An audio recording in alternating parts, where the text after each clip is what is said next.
আসসালামু আলাইকুম প্রিয় দর্শক, অন্নমঞ্চের আলাপচারিতায় আপনাদের সকলকে আমন্ত্রণ জানাচ্ছি।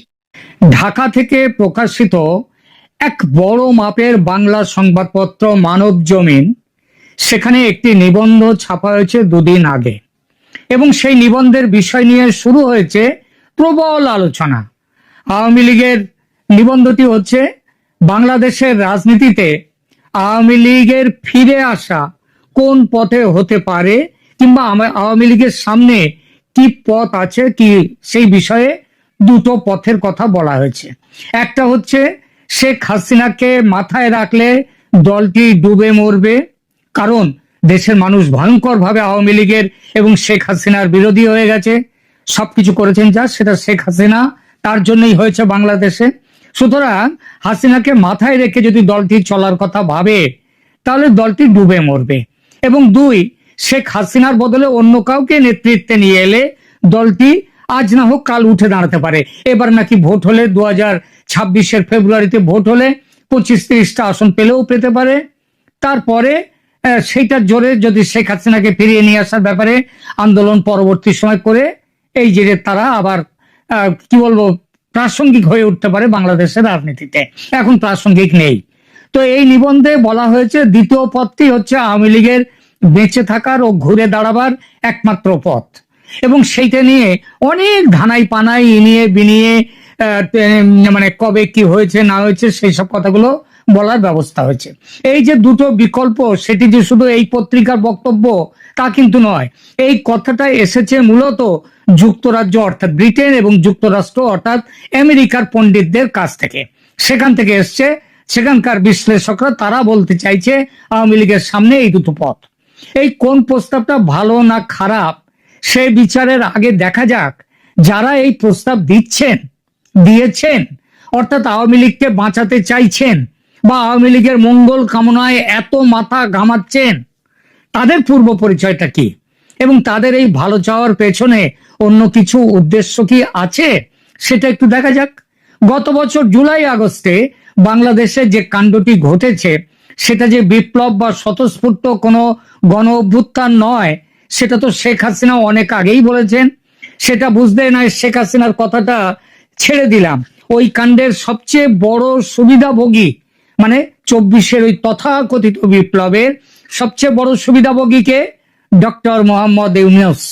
তিনি প্রধানমন্ত্রী না প্রধান উপদেষ্টা, তবে বহরে যাই হোক না কেন তার ক্ষমতায় তিনি প্রধান মন্ত্রীর ব্যবহারই করছেন। তো সেই যে বড় সুবিধাভোগী ডক্টর মোহাম্মদ ইউনূস, তিনি নিজে কি বলেছেন নিশ্চয়ই অনেকেই ভুলে যাননি সে কথাটা। তিনি নিজে সেপ্টেম্বরে, তার 1 মাস পরে 1.5 মাস পরে সেপ্টেম্বরে ওই জাতিসংঘের মিটিং এ গিয়ে অধিবেশনে গিয়ে তিনি নিউ ইয়র্কে বলেছিলেন ওই কথাটা। ক্লিন্টন ফাউন্ডেশনের তাদের সভায় তিনি বলেছিলেন, ওই ওদেরকে ছাত্রদেরকে সবার মঞ্চে তুলে তিনি বলেছিলেন যে এই কাণ্ড, এই বিপ্লব, এটা কোনো মেটিকুলাসলি ডিজাইনড একটা ব্যাপার, এটা কোনো স্বতঃস্ফূর্ত আন্দোলন ছিল না। আর এই বিপ্লবের অন্যতম মাস্টার মাইন্ড হিসেবে তিনি দেখিয়ে দিয়েছিলেন মাহফুজ আলমকে। ইউনূস সাহেব ষড়যন্ত্র শব্দটি ব্যবহার করেননি, কিন্তু তিনি যা বলেছিলেন তারপর ওই কাণ্ডকে ষড়যন্ত্র ছাড়া আর কিছু বলা যায় না। এই ষড়যন্ত্রের মূল পান্ডা ছিল কারা? আওয়ামী লীগের সরকার ফেলে দেওয়ার পেছনের যে কলকাঠি সেটা কারা নেড়েছিলেন? বিদেশে ওই পশ্চিমা শক্তি, তারা দেশের শক্তিকে তারা উস্কে দিয়েছিল, আগুনটা জ্বালিয়েছিল, পেট্রোল সবকিছু এনে গুছিয়ে দিয়েছিল। তাই তাদের মধ্যে আবার ওই বিদেশে যারা ছিল তাদের মধ্যে আবার মুখ্য ভূমিকায় ছিল ওই দুই দেশ যারা আজ আওয়ামী লীগকে বাঁচাতে প্রেসক্রিপশন নিয়ে এগিয়ে এসেছেন, মার্কিন যুক্তরাষ্ট্র এবং ব্রিটেন। শেখ হাসিনা সরকারের পতন ঘটাতে এই দুই দেশের নেতৃত্বে, বিশেষ করে মার্কিন যুক্তরাষ্ট্রের নেতৃত্বে পশ্চিমের ঢাকায় স্থিত দূতাবাসগুলো কিভাবে ঝাঁপিয়ে পড়েছিল হাসিনাকে উৎখাতের জন্য সেটা উল্লেখ করে এই প্রতিবেদনের সময় নষ্ট করব না। সেসব আর গোপন নেই। এই পশ্চিমী শক্তির দোসর হয়ে ঝাঁপিয়ে পড়েছিল জাতিসংঘের মহাসচিব ওই গুটেরেস এবং মানবাধিকারের জাতিসংঘের কর্তা ভলকার তুর্ক সাহেবের ধমকানিতে ওয়াকারুজ্জামান যে সেনাবাহিনীকে নিষ্ক্রিয় করেছিলেন, নইলে ওই শান্তি মিশনের বাংলাদেশি যারা গিয়েছেন তাদেরকে ফেরত পাঠিয়ে দেওয়া হবে সেনাদের, এইটা বলে তিনি সেনাবাহিনীকে নিষ্ক্রিয় করেছিলেন। তো এটা ওই তুর্ক সাহেব কিন্তু নিজেই স্বীকার করেছেন, পরে নিজ মুখে বলেছেন তিনি ফোন করেছিলেন ওয়াকারুজ্জামানকে, ফোন করে বলেছিলেন শক্তি প্রয়োগ যেন না করা হয় কাদের, ওই আন্দোলনের নামে যারা ষড়যন্ত্র করতে এসেছিল তাদের বিরুদ্ধে। আর আজ দেখুন একেবারে উল্টো ব্যাপার, জাতিসংঘ বলছে আওয়ামী লীগকে নির্বাচনে অংশ নিতে দিতেই হবে, আর যুক্তরাষ্ট্র কি বলছে, বলছে কি করলে আওয়ামী লীগের ভালো হবে তার জন্য তারা প্রেসক্রিপশন লিখতে বসেছে। আহা, কত যেন প্রেম আওয়ামী লীগের ওপর। এবার আসি প্রেমের ওই আসল চেহারাটা কি এবং কেন, সেটা নিয়ে দু চার কথায়। এদের সবার শত্রু শেখ হাসিনা, কারণ শেখ হাসিনা ক্ষমতায় থাকলে no Saint Martin's Island, no Chattogram port, no human corridor, no পুতুল সরকার ইন বাংলাদেশ। শেখ হাসিনা থাকলে বাংলাদেশ সার্বভৌম দেশ থাকবে। তাই আওয়ামী লীগ মানে শেখ হাসিনা ছাড়া আওয়ামী লীগ যদি হয় তাহলে তাদের বড় সুবিধে। এই ষড়যন্ত্রকারীদের বিশ্বাস যে বিষ দাঁত ভেঙে দিলে যেমন কেউটে সাপ কামড়ালেও কেউ মরে না, কোনো ভয় নেই, তেমন শেখ হাসিনাকে নির্বাসনে পাঠাবার পর যে আওয়ামী লীগ থাকবে সে হবে ওই নির্বিষ কেউটে, তার থেকে ভয় নেই, এটা তাদের বিশ্বাস। আর এই উদ্দেশ্য নিয়ে নেমে পড়েছেন তারা। এতকাল শোনা যাচ্ছিল আওয়ামী লীগ কার্যত নিষিদ্ধ, নির্বাচন কমিশন তার নিবন্ধন সাসপেন্ড করে দিয়েছে, শেখ হাসিনা ও অন্য নেতাদের বিরুদ্ধে এত মামলার নিষ্পত্তির পর তাদের সুযোগ থাকবে না নির্বাচনে অংশ নেবার। সবাই মোটামুটি ধরে নিয়েছিল আওয়ামী লীগ নেই মাঠে, অতএব বিএনপির জয় সুনিশ্চিত।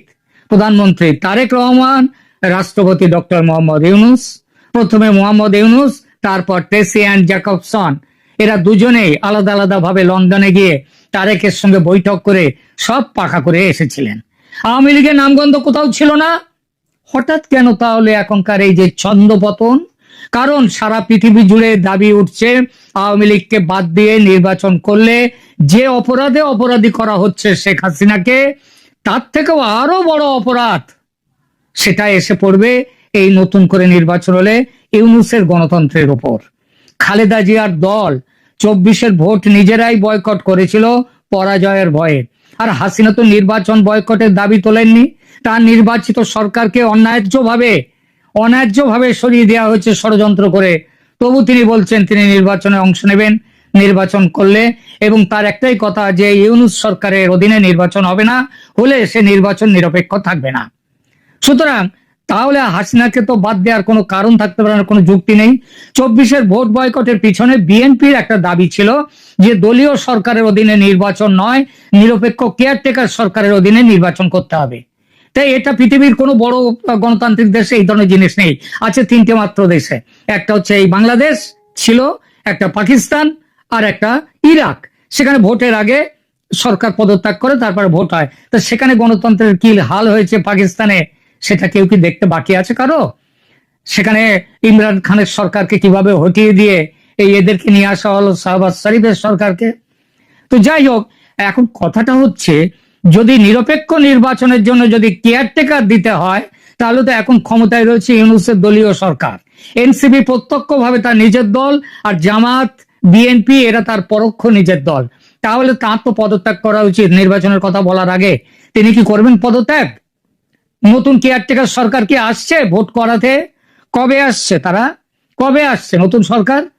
আচ্ছা, এইবার এই কথাটা ছেড়ে দিয়ে আসে আওয়ামী লীগের জন্য যে প্রেসক্রিপশন নিয়ে আসছে আজ পশ্চিমের দুনিয়া। হঠাৎ সেই প্রেসক্রিপশনটা নিয়ে এলো কেন, তারা আসছে কেন?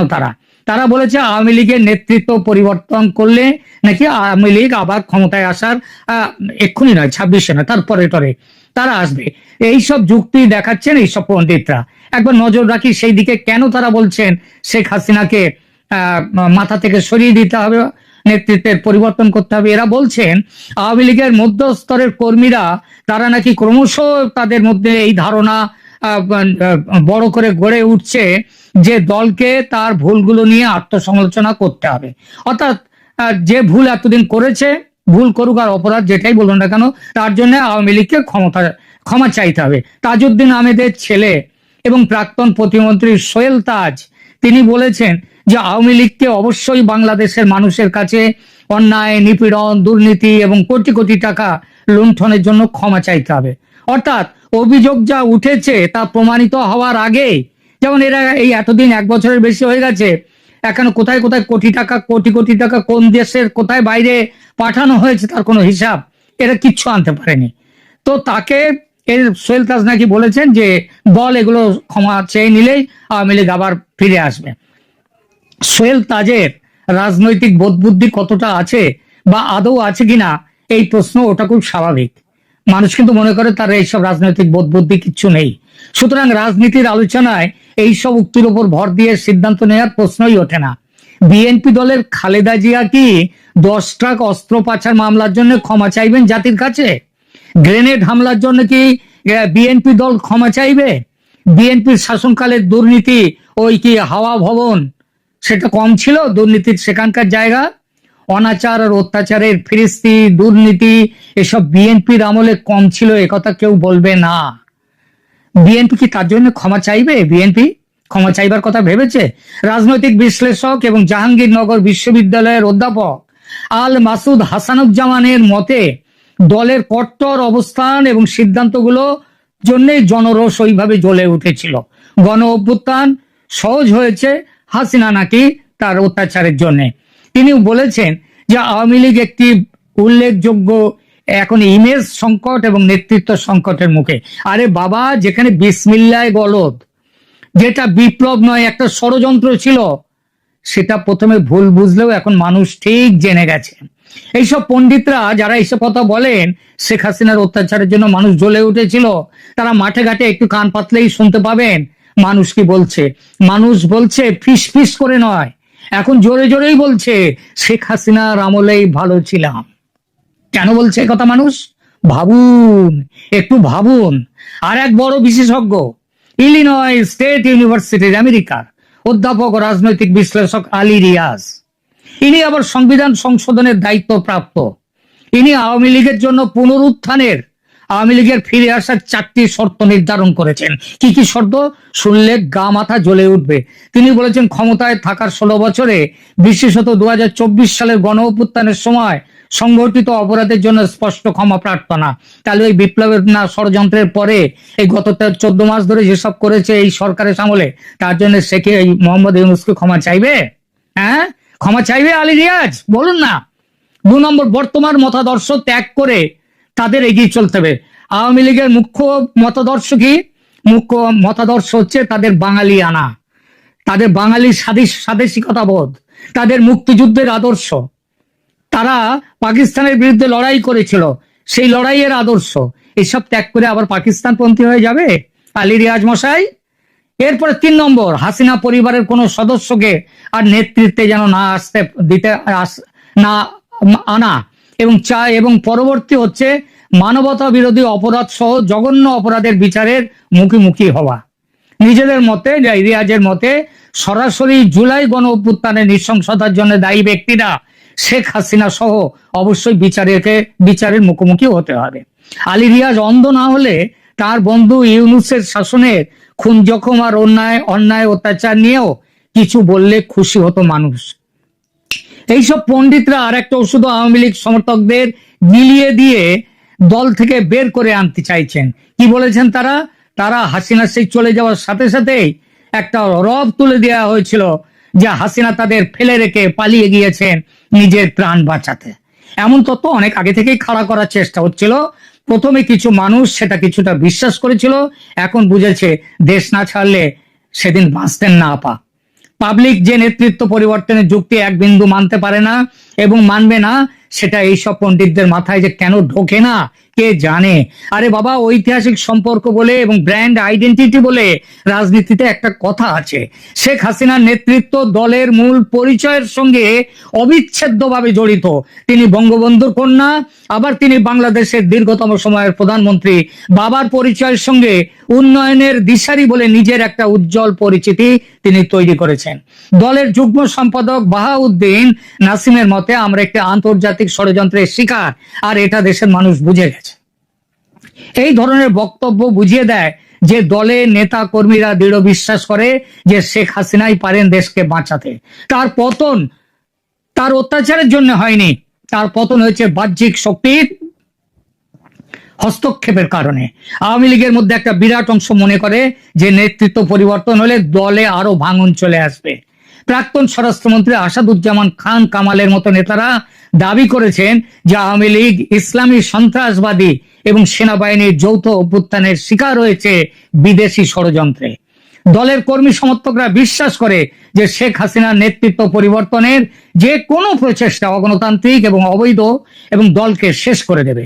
এই মুহূর্তে দলকে তার পুরনো মর্যাদায় ফিরিয়ে আনতে দরকার শেখ হাসিনার বলিষ্ঠ নেতৃত্ব। জরুরি অবস্থার পর যেভাবে প্রত্যাবর্তন করেছিলেন ভারতে ইন্দিরা গান্ধী, ঠিক সেভাবেই আবার ফিরবেন শেখ হাসিনা। তারা মনে করেন যে এই ধরনের পরিবর্তন কেবলমাত্র রাজনৈতিক প্রতিপক্ষ যারা, তারা এটা চাপিয়ে দিচ্ছে আওয়ামী লীগকে খতম করবার জন্য।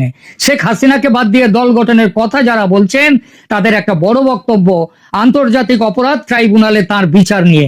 তারা ধরেই নিয়েছেন এইসব মামলায় দোষী সাব্যস্ত হয়ে শেখ হাসিনার হয় যাবজ্জীবন হবে, নয় তিনি ফাঁসি কাটে ঝুলে যাবেন।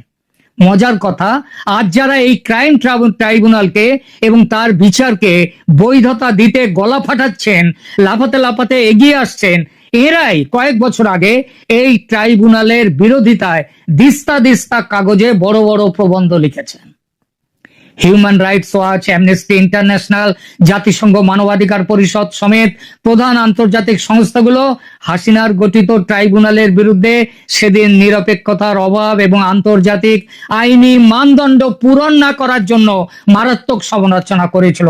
আর সবকিছুর ওপর প্রশ্নবিদ্ধ হয়েছিল আজকে যেটা, সেটা হচ্ছে মুক্তিযুদ্ধের সময় সংগঠিত মারাত্মক মানবতা বিরোধী অপরাধের বিচারের জন্য গঠিত ট্রাইব্যুনালের আওতায় 24-এর ষড়যন্ত্রকে কেন যুক্ত করা হলো সেই বিষয়টি।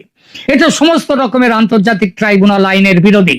ইউনূস সরকারের এই সিদ্ধান্তকে সরাসরি বেআইনি বলেছেন বহু বিখ্যাত আইনবিদ। সেটা কিছুটা মেনেও নিয়েছে সরকার। অন্তর্বর্তীকালীন সরকারের আইন, বিচার ও সংসদ বিষয়ক মন্ত্রণালয়ের উপদেষ্টা আসিফ নজরুল সম্প্রতি একটি সাক্ষাৎকারে বলেছেন যে তারা আন্তর্জাতিক অপরাধ ট্রাইব্যুনাল আইনের ঘাটতিগুলো নিয়ে বিদেশি এবং জাতিসংঘের সংস্থাগুলির তারা যেসব উদ্বেগের কথা বলেছেন সেই উদ্বেগগুলো সমাধান করবেন। আইনের মূল সমস্যাগুলো আইসিটি আইন, যে ইন্টারন্যাশনাল ক্রাইম ট্রাইব্যুনাল যে আইন 1973 আন্তর্জাতিক অপরাধী আইনের নতুন বিবর্তন অনুসারে আপডেট করা হয়নি। বিশেষ করে আন্তর্জাতিক ইন্টারন্যাশনাল যে ক্রাইম ক্রিমিনাল কোর্টস, যেটা অপরাধী আদালত, তারপর এই সময় কাঠামোর মধ্যে শেখ হাসিনা এবং তার সহযোগীদের বিচার ন্যায্য হবে না, নিরপেক্ষ হবে না, এটা এখন বলছে সারা পৃথিবীর আইনজ্ঞরা। আন্তর্জাতিক বিচার commission, international court of justice, তারা বলেছে যে আন্তর্জাতিক অপরাধ ট্রাইব্যুনাল ন্যায্য বিচার এবং যথাযথ প্রক্রিয়ার আন্তর্জাতিক মানদণ্ড মেনে চলে না। আইসিজে এর মতে ন্যূনতম যথাযথ প্রক্রিয়ার মানদণ্ড মেনে চলতে ব্যর্থ এই ট্রাইব্যুনাল। সুতরাং এখানে যে বিচার হবে সে বিচার গ্রহণযোগ্য নয়। এই যেখানে ট্রাইব্যুনালের বিশ্বাসযোগ্যতা, সেখানে তাদের রায়ে শেখ হাসিনা দোষী সাব্যস্ত হবেন এবং তাকে দলের ত্যাগ করা উচিত, এটা যারা বলছেন তারা আওয়ামী লীগের বন্ধু সাচ্ছেন শত্রুতা করার উদ্দেশ্য নিয়ে, আওয়ামী লীগকে শেষ করার উদ্দেশ্য নিয়ে। এই খেলা বুঝতে আর ভুল হবে না বাংলাদেশের মানুষের। বিশেষ করে গত বছরে তথাকথিত বিপ্লব চোখে আঙুল দিয়ে দেখিয়েছে এই সব শয়তানদের আসল চেহারা। ন্যাড়া একবার বেলতলায় যায়, বারবার যায় না। ঠিক বললাম তো? আজ শেষ করার আগে একটা কথা বলি। গতকাল গেছে বাংলাদেশের প্রধানমন্ত্রী শেখ হাসিনার জন্মদিন। তিনি দীর্ঘজীবী লাভ করুন, তিনি আবার বাংলাদেশে ফিরে আসুন। ঈশ্বরের কাছে, আল্লাহর কাছে, ভগবানের কাছে এই কামনা করি।